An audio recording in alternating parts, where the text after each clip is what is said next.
Welcome back. 75 millimeters on full frame is not super common when it comes to the focal length, although we've seen some of those being launched over the years. But this 75 millimeters f2 from TTArtisan that you see in my hands might just be the best bang for your buck portrait-oriented lens that you can purchase. And I'm saying that because not only it is good from an optical standpoint, but it comes at less than $200. It's metal built. It's got a aperture ring. It's got a nice manual focus ring, although I don't use it manual focus, so it doesn't really matter too much to me. And optically, it's a very, very, very good lens. I been reviewing a lot of TTArtisan lenses as of late, and I'm not I'm not shy of admitting that this one is probably their best lens so far, because while others have shown some issues here and there, the only flaw that you can really expect is flare. This lens, when you're shooting right into the sun, right into a strong light source, it definitely flares. Now, sometimes you can use it to your advantage, but most of the time, that is mostly an annoyance. But you can work around that as a non-professional tool. If it flares the the way you want it to shoot, you just change your angle a little bit, and you're gonna get the shot that you want. However, aside from that, there isn't really much to complain about this lens. Despite its small size, its lightweight, because this is 300 grams, around 300 grams. I'm gonna write you the actual weight over here. It doesn't weigh in your hands. I have the Nikon version, and on the 47 megapixel Z7, it does really, really good. The image quality is already sharp in the center from wide open at f2. And I saw a video, don't remember who that was, otherwise I would have linked it down here. And that person was talking about one concept, and is this lens is sharp enough to the point where I don't think about it.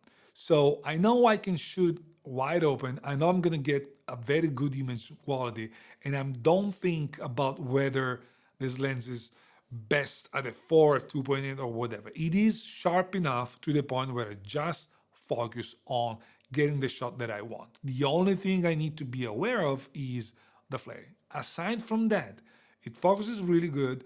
It performs really good from a sharpness standpoint, as I mentioned. Of course, in the corners is gonna get less sharp, especially wide open, but that's to be expected on a portrait-oriented lens like this.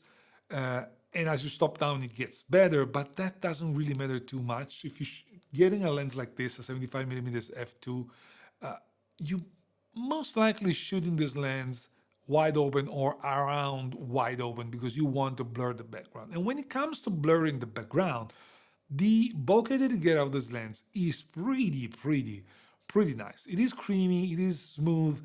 I really liked it. And for a lens that is less than $200, which is something you need to remember when you talk about this lens, there isn't much more you can ask for. Any other competitor is gonna be at least double the price and probably bigger and heavier. So you can purchase this lens just to try something that brings you towards portrait photography, but the focal length is not that long, to the point where you can use this not only for portraits, but also for something different, for architecture, street photography. This is probably as long as I would go when it comes to the focal length when shooting street photography. I shot a lot of street photography with this lens, and I enjoyed each and every shot that I took. I enjoyed the result that I got out of it, and I've usually never shoot beyond 40, 50 millimeters when it comes to street photography. This lens made me kind of change my mind because I really liked the result that I got. I could isolate the subject a little bit better. Of course, you cannot think about shooting with a lens like this from far away. You still need to be close, but you can isolate the subject a little bit better. And aside from that, you can use this lens when you're home with friends, if you want to take some portraits of your children's, if you want to. I don't see this lens as a professional tool, and hence I didn't even really try to use it in a professional environment. But let me know in the comments below if you think, if you want to know, if you want to see me shooting in a professional environment, professional portrait environment with a lens, with this lens. Let me know. I will be glad of setting this up and setting a shooting for just for this purpose. Let me know in the comments below. I decided to use this lens as a normal person that purchases a lens like this would. I don't think a professional that does portraits to make their living, they're gonna think about purchasing a $200 lens for this. If you make your living out of this, you're probably gonna invest a lot more into the lens that basically feed your family, and there's nothing wrong in spending more, because you need to be sure that that lens is going to be the professional lens that you want.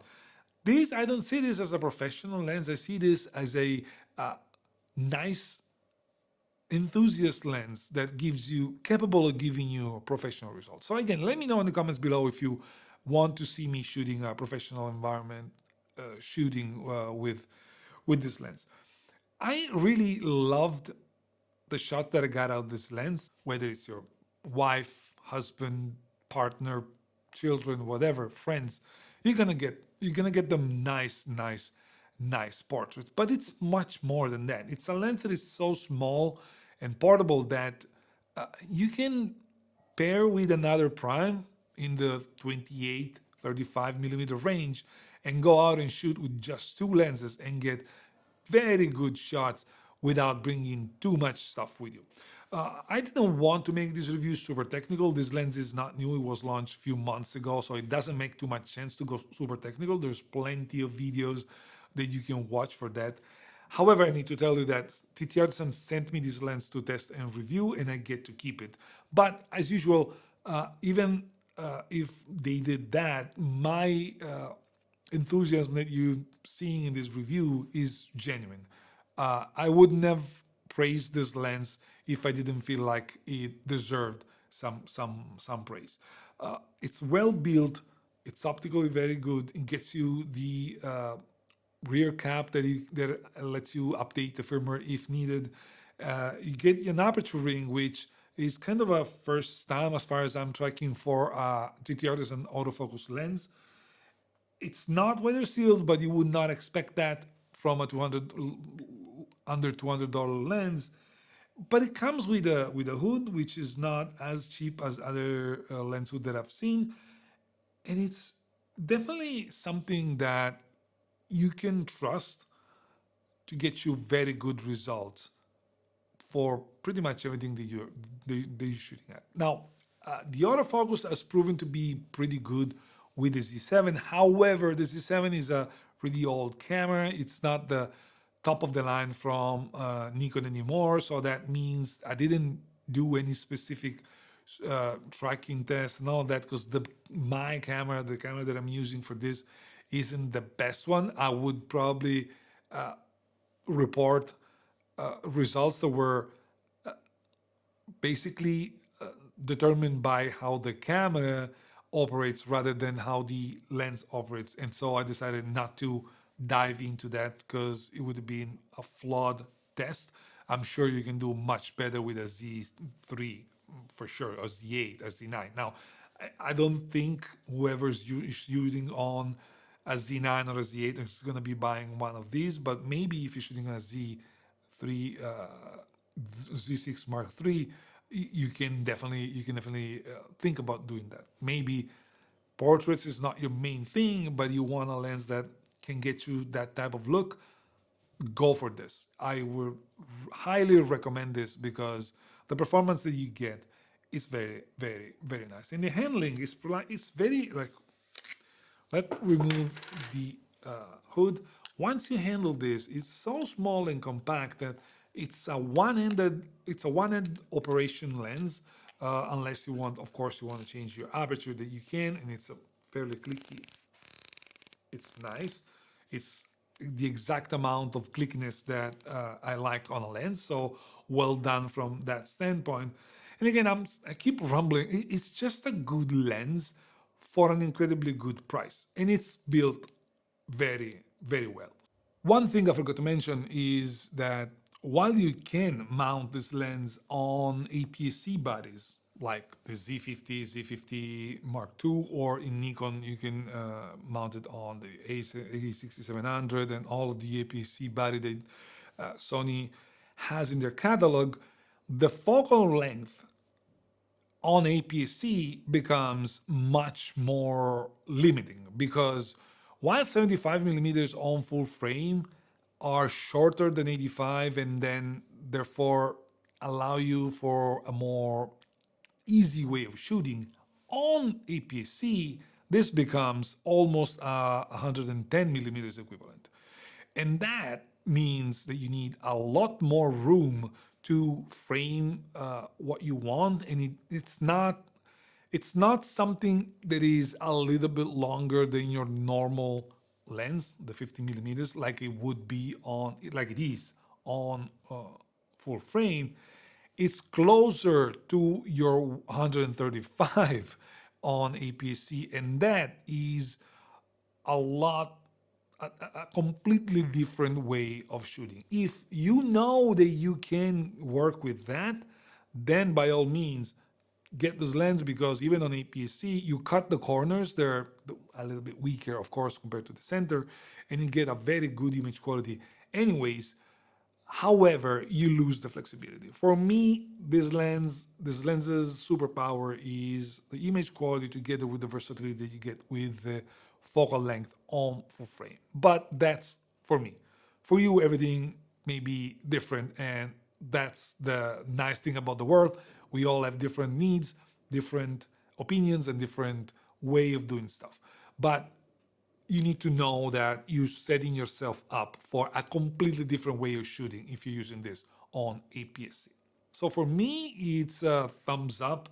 I think TTArtisan has stepped up their game with this lens, and I can't wait to see what they have next in the pipeline when it comes to full frame lenses, because I believe they are on the right path to build themselves a pretty decent name in this photography industry. Let me know in the comments below if you want to know more about this lens, if you want me to shoot a more studied, a more organized portrait shooting scenario. I'll do it for you, and that's it. Ciao, and I'll see you in the next one. Bye.